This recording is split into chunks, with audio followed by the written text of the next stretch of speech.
नाज़रीन अस्सलाम वालेकुम। डेक्कन मीडिया के उर्दू ख़बरनामे में आप तमाम का इस्तकबाल है। मैं हूँ इस्माइल रेहान। पेश खिदमत है सुर्ख़ियाँ। तारीख़ में पहली मरतबा बेदखल फ़लस्तीनी अपने इलाक़े में वापस लौट आए। हमास ने फ़लस्तीनियों की फ़तह से किया ताबीर। गैर कानूनी तब्दीली मज़हब इतना संगीन जुर्म नहीं, सुप्रीम कोर्ट ने यूपी के मौलवी को दी ज़मानत। गुजरात में बुलडोज़र के खिलाफ आवाज़ उठाने वाले कांग्रेस रहनुमा का घर मुनहदिम। गुजरात हुकूमत ने मुझे इसलिए निशाना बनाया है क्योंकि मैं लोगों के घरों को बचाने के लिए लड़ता रहा हूं, लेकिन मैं डरने वाला नहीं हूं। गुजरात कांग्रेस के सीनियर यूथ रहनुमा कपिल देसाई का रद्द-ए-अमल। बाबरी मस्जिद की मुलजिम साध्वी को पद्म भूषण देने पर तनकीदें। समाजी कारकुनान और सहाफ़ियों ने कौमी अवार्ड के वक़ार के साथ करार दिया खिलवाड़। और अब पेश है खबरें तफसील से। 15 माह से गज़ा में जारी इसराइली जारहियत ने फ़लस्तीनियों से बहुत कुछ छीन लिया। इन्हें अपने प्यारों को हमेशा के लिए खो देने का गम तो था ही, साथ ही अपने घरों और इलाकों से बेदखल कर देने का दर्द इन्हें अंदर ही अंदर खाए जा रहा था। अपने इलाकों से दूर ख़ैमों में ज़िंदगी गुजारने पर मजबूर फ़लस्तीनी जंगबंदी मुआहदा तय पा जाने के बाद सबसे पहले अपने इलाकों में वापसी के लिए बेकरार थे, क्योंकि इसराइल की हठधर्मी रही है कि जब वो फ़लस्तीनियों को उनके इलाके से बेदखल करता है तो वापसी की कभी इजाज़त नहीं देता। हमास के साथ जंग के इब्तदाई हफ्तों के बाद इसराइल की जानिब से पहली बार शुमाल गज़ा के रास्ते खोलने के बाद पीर के रोज़ लाखों फ़लस्तीनी गज़ा के सबसे ज़्यादा तबाहशुदा इलाके में दाखिल हुए, जो कि तकरीबन 15 माह कबल उनके इखराज का ड्रामाई तौर पर उलट था।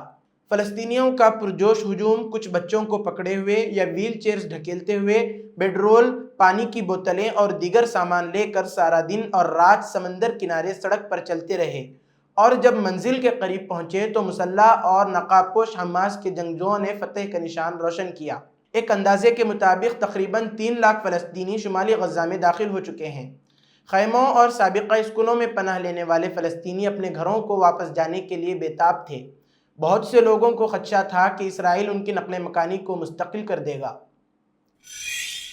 वज़ीर-ए-आज़म नरेंद्र मोदी ने पीर को अमेरिकी सदर डोनाल्ड ट्रंप के साथ टेलीफोन पर बातचीत की और दोनों सरकर्दा रहनुमाओं ने दोनों ममालिक के दरमियान बाहमी फ़ायदेमंद और काबिल एतमाद शराकतदारी के अज़्म का इजहार किया। वज़ीर-ए-आज़म मोदी ने सदर ट्रंप को तारीख़ी दूसरी बार रियासत-ए मुत्तहिदा की सदारत संभालने पर मुबारकबाद दी। सोशल मीडिया पर एक पोस्ट में इस बातचीत के बारे में मालूमात देते हुए वज़ीर-ए-आज़म ने कहा, मेरे दोस्त सदर डोनाल्ड ट्रंप से बात करके खुशी हुई। इन्हें उनकी तारीख़ी दूसरी मियाद पर मुबारकबाद। हम बाहमी तौर पर फ़ायदेमंद और काबिल एतमाद शराकतदारी के लिए पुरअज़्म हैं। हम अपने लोगों की फलाह व बहबूद और आलमी अमन, खुशहाली और सलामती के लिए मिलकर काम करेंगे। सुप्रीम कोर्ट ने कानपुर के मौलवी सैयद शाह काज़मी उर्फ मोहम्मद शाद को ज़मानत दे दी है, जिस पर एक ज़हनी तौर पर माजूर नाबालिग के गैर कानूनी तब्दीली मज़हब का इल्ज़ाम है। सुप्रीम कोर्ट ने कहा है कि गैर कानूनी तब्दीली मज़हब कत्ल, इस्मत दरी या डकैती जैसा संगीन जुर्म नहीं है कि इसमें ज़मानत नहीं दी जा सकती। सुप्रीम कोर्ट के जस्टिस JB पार्डीवाला की सरबराही में 2 रुकनी बेंच ने इस बात पर हैरत का इजहार किया कि मौलवी को निचली अदालत और हाई कोर्ट ने ज़मानत नहीं दी थी। अपने हुक्म में बेंच ने कहा, हर साल सेमिनार मुनक़िद किए जाते हैं जिसमें निचली अदालत के जजों को बताया जाता है कि किस तरह ज़मानत के मामलात में अपनी सवाबदीद का इस्तेमाल करना है। अगर ट्रायल कोर्ट के जज ने दरख्वास्त गुजार को ज़मानत नहीं दी तो कम अज़ कम हाई कोर्ट से ऐसा करने की उम्मीद है। समाअत के दौरान मौलवी के वकील ने बताया कि वो 11 माह से ज़ेरे हिरासत है। यूपी हुकूमत की तरफ से पेश होने वाले एडिशनल एडवोकेट जनरल गरिमा प्रसाद ने कहा कि IPC की दफ़ा 504 और 506 के अलावा मुलजिम पर यूपी के गैर कानूनी तब्दीली मज़हब कानून, उत्तर प्रदेश प्रोहिबिशन ऑफ गैर कानूनी मजहबी तब्दीली एक्ट 2021 की दफ़ात के तहत भी फ़र्द जुर्म आयद की गई है। ये मुकदमा एक नाबालिग के ज़बरदस्ती मज़हब तब्दील करने से मुताल्लिक़ है, लिहाजा ये इंतहाई संगीन है। इसमें किसी को 10 साल तक की सज़ा हो सकती है। जजों ने यूपी हुकूमत के वकील के दलाइल को मुस्तरद कर दिया।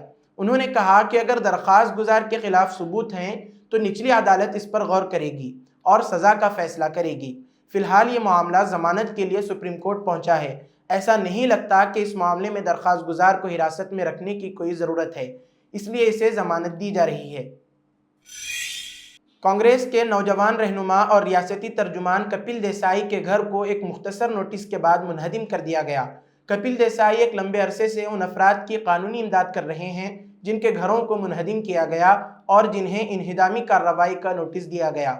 एक वीडियो पैगाम में कांग्रेस रहनुमा कपिल देसाई ने बताया कि गुजरात हुकूमत ने मेरे घर को एक दिन के मुख्तसर नोटिस के बाद मुनहदिम कर दिया है। उनका कहना है कि यहाँ से सड़क निकलेगी, जबकि कपिल देसाई का कहना है कि एक सड़क मेरे घर के सामने है जबकि दूसरी सड़क मेरे घर के पीछे है। इसके बावजूद वो तीसरी सड़क मेरे घर के अंदर से निकाल रहे हैं। उन्होंने कहा कि जबकि ये सड़क महज 5 घर के बाद ख़त्म हो रही है।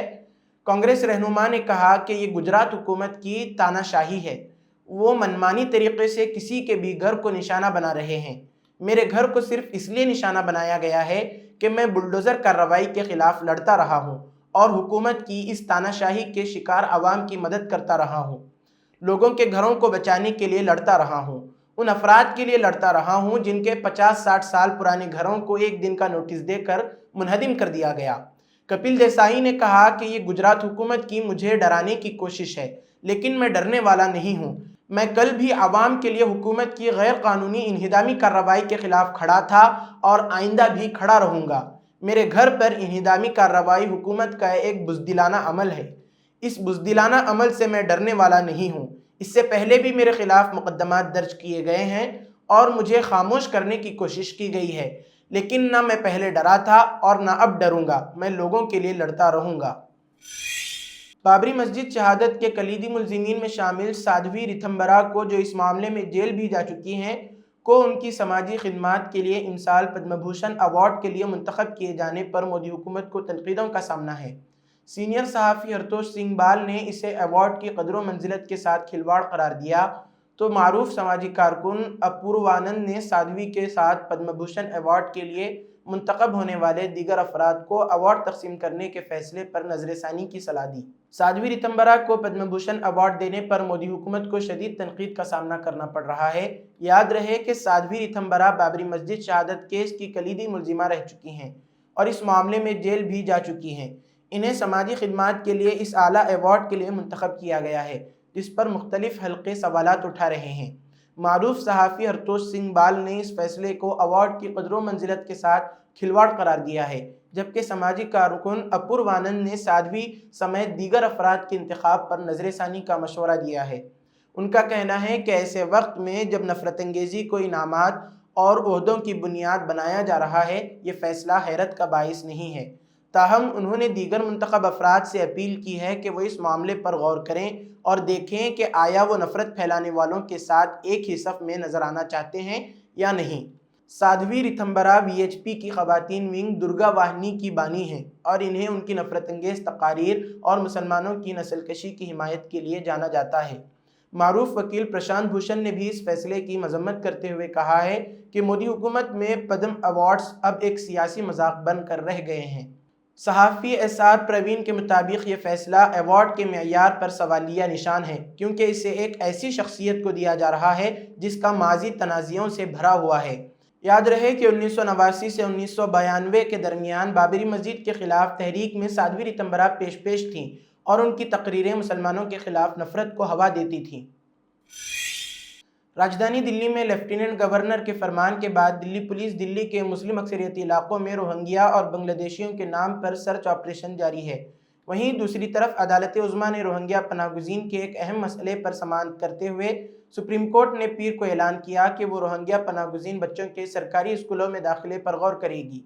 जस्टिस सूर्यकांत और NK सिंह का एक पैनल दिल्ली हाई कोर्ट की तरफ से म्यांमार के रोहिंग्या पनाहगुज़ीन बच्चों को मकामी स्कूलों में दाखिल करने के लिए म्यूनसिपल कॉरपोरेशन ऑफ दिल्ली यानी MCD को हुक्म देने से इनकार को चैलेंज करने वाली खुसूसी चिट्ठी की दरख्वास्त की समाअत कर रहा था।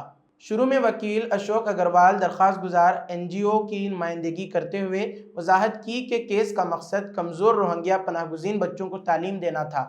रोहिंग्या ख़ानदान कहाँ हैं? आप इन्हें मुहाजिर कैंप से बाहर ले जाना चाहते हैं? जस्टिस कांत की ज़ेर क़ियादत बेंच ने सवाल किया। जवाब में अग्रवाल ने कहा कि नौजवान अपने ख़ानदानों के साथ आमतौर पर रह रहे थे, न कि कैंप में। सुप्रीम कोर्ट ने कहा कि अगर वो मेयारी रिहायशी इलाके में रहते हैं तो आपके यानी दरख्वास्त गुजार के नुक्ते पर गौर किया जाएगा। यहाँ तक कि अगर वो कैंप में कैद हैं, आपकी बात पर गौर किया जाएगा। لیکن ایک مختلف انداز میں۔ پھر آپ کو پناہ گزین کیمپ کے اندر تعلیمی سہولیات کے لیے درخواست دینی چاہیے۔ لوک سبھا میں اپوزیشن لیڈر اور کانگریس رہنما راہل گاندھی مدھیہ پردیش کے مہو میں جے باپو جے بھیم جے آئین ریلی سے خطاب کیا۔ اس دوران ان کے ساتھ کانگریس پارٹی کے صدر ملکارجن کھڑگے بھی موجود تھے۔ راہل گاندھی نے آئین کے حوالے سے بات کرتے ہوئے ریلی میں بی جے پی پر جم کر حملہ بولا ہے۔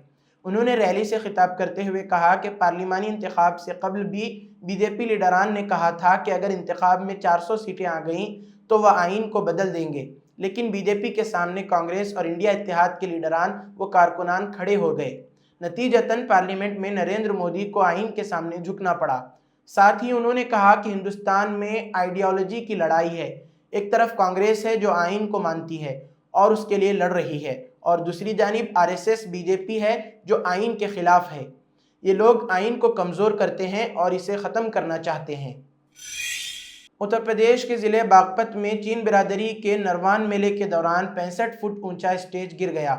اس حادثے میں کم سے کم 7 عقیدت مندوں کی موت ہو گئی جبکہ 50 سے زائد زخمی ہو گئے۔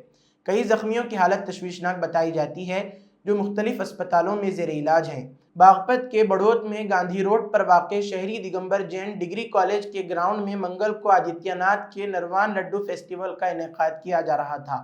یہاں تقریباً 65 فٹ اونچا اسٹیج بنایا گیا تھا۔ اس پر مورتی نصب کی گئی تھی۔ پروگرام کے دوران لوگ سیڑھیوں سے گزر کر مورتی کو پرساد چڑھانے جا رہے تھے۔ اس دوران عارضی اسٹیج کی لکڑی کی سیڑھیاں ٹوٹ گئیں۔ اسی کے ساتھ آج کی خبروں کا اختتام ہوتا ہے۔ کل پھر ہوگی ملاقات نئی خبروں کے ساتھ۔ دیجیے اجازت۔ اللہ حافظ۔